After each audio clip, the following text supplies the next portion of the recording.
Today we will look into the pathology of Lichen Simplex Chronicus, which is in short called LSC. LSC is a chronic skin condition characterized by thickened leathery skin due to repeated scratching or rubbing. It is often a secondary response to underlying pruritic dermatosis and is typically localized to areas that are easily accessible for scratching, such as the neck, arms, legs, and genitals. The hallmark of pathological feature of LSC is the thickening of the skin known as lichenification. Key pathological features include changes in the epidermis and dermis, infiltration of the inflammatory cells, and changes that occur due to chronic trauma. We will learn one by one these changes occurring in the skin. Number 1. Epidermal changes. Acanthosis. This refers to diffuse thickening of the epidermis due to hyperplasia of the stratum spinosum. The epidermis appears broadened with elongated reed ridges, which gives the skin a thick, leathery appearance. Hyperkeratosis. Increased thickness of the stratum corneum, which is the outermost layer of the skin. This is a prominent feature. It occurs as a response to chronic trauma from rubbing and scratching. Parakeratosis. There may be areas where nuclei are retained within the keratinocytes of the stratum corneum, indicating abnormal keratinization. Exocytosis. Inflammatory cells, particularly lymphocytes, may infiltrate the epidermis. In the image, you can see the hyperplasia and increased thickness of the epidermis. Number 2. Dermal changes. Fibrosis. The dermis, especially the upper dermis, shows increased collagen deposition, which leads to the thickened, indurated appearance of the skin. Papillary dermis thickening. The papillary dermis, which lies directly beneath the epidermis, is markedly thickened due to increased collagen, and there may be a mild perivascular lymphocyte infiltrate. Elastosis. There may be damage to elastic fibers in the dermis as a result of the chronic inflammatory process. In the image, normal microscopy of the epidermis and dermis is shown. Number 3. Infiltration of inflammatory cells. A chronic inflammatory infiltrate composed primarily lymphocytes is often present in the superficial dermis around blood vessels, that is perivascular infiltrate. The inflammation is mild to moderate and persists due to ongoing trauma from scratching. In the image, infiltration of chronic inflammatory cells in the perivascular region is shown. Number 4. Changes that occur due to chronic trauma. These include lichenification. This is the defining feature of LSC and results from the chronic trauma. The skin appears thickened and ridged, with accentuation of the normal skin markings due to epidermal hyperplasia and dermal fibrosis. Excoriation. Secondary superficial skin damage such as linear scratches may be seen in the areas of active scratching. The image is featuring the defining feature of LSC, that is lichenification.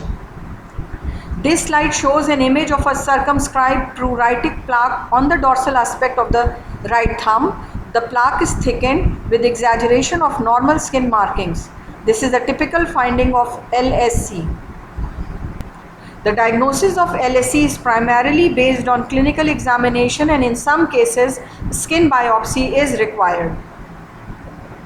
On visual inspection, LSC lesions typically appear as thickened, leathery, and hyperpigmented plaques with exaggerated skin lines due to lichenification. These lesions are often found on areas that are easy to scratch, such as the neck, wrist, ankles, or genital regions. A detailed patient history is important, focusing on the onset of pruritus, scratching habits, and possible triggering factors such as stress, allergens, or underlying skin conditions like atopic dermatitis. In unclear cases or when ruling out other conditions such as psoriasis or cutaneous fungal infection, a skin biopsy may be performed. Histopathological examination typically shows acanthosis or epidermal thickening, hyperkeratosis, which is thickened stratum corneum, chronic dermal inflammation, and fibrosis of the papillary dermis. Differential diagnosis. The condition needs to be differentiated from other chronic skin disorders such as psoriasis, which may have similar scaly plaques but typically has silvery scales and involves different areas, for example scalp, elbows and knees. Atopic dermatitis that has a more diffuse distribution and may be accompanied by other atopic signs such as asthma or allergic rhinitis. Contact dermatitis. LSC can be a secondary reaction to contact allergens, so distinguishing between primary irritants and chronic scratching is important. The treatment of Lichen Simplex Chronicus aims to break the itch-scratch cycle that perpetuates the condition, reduce inflammation, and repair the skin barrier. Successful management often requires a combination of behavioral, pharmacological, and topical therapies. Number 1 is behavioral and supportive measures. Patient education is crucial to emphasize avoiding scratching as continuous trauma worsens the condition. Covering affected areas or using bandages may help. Psychological stress can exacerbate itching, so stress relief techniques, for example mindfulness, relaxation exercises may be beneficial. Regular application of emollients helps to repair the skin barrier and reduce dryness and itching. Topical treatments. Topical corticosteroids are the mainstay of treatment. High potency corticosteroids, for example clobetasol, propionate, are used to reduce inflammation and lignification. Long-term use should be carefully monitored to avoid skin thinning. Topical calcineurin inhibitors may be used as steroid-sparing agents, especially in areas where long-term steroid use is not recommended, for example the face and genital area. Topical antipruritics.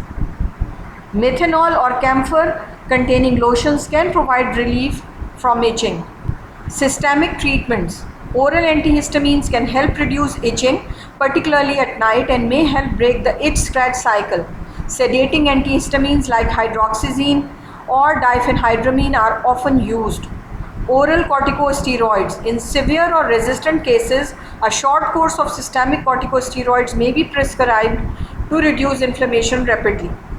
Antibiotics. If secondary infection, for example impetigo, is suspected due to repeated scratching, oral or topical antibiotics may be necessary. Alternative therapies include phototherapy and antipsychotic drugs. Ultraviolet light therapy may be helpful in chronic resistant cases of LSC. Antidepressants or anxiolytics may be considered in cases where stress, anxiety or depression is contributing to the condition. Management of underlying conditions. If LSC is secondary to another dermatologic condition such as atopic dermatitis, psoriasis or contact dermatitis, the underlying condition should be treated appropriately to prevent further itching and scratching. With appropriate treatment, LSC can improve significantly, though relapse is possible if the itching scratch cycle is not effectively broken. Long-term management often requires attention to maintaining healthy skin habits and addressing underlying or contributing conditions. Thank you for listening. If you like the video, make sure to drop a like. Let me know if you have any suggestions in the comments below. Recently, I have published a book on General Pathology Lecture Notes. It will be greatly beneficial for students wanting to quickly revise basic concepts of general pathology.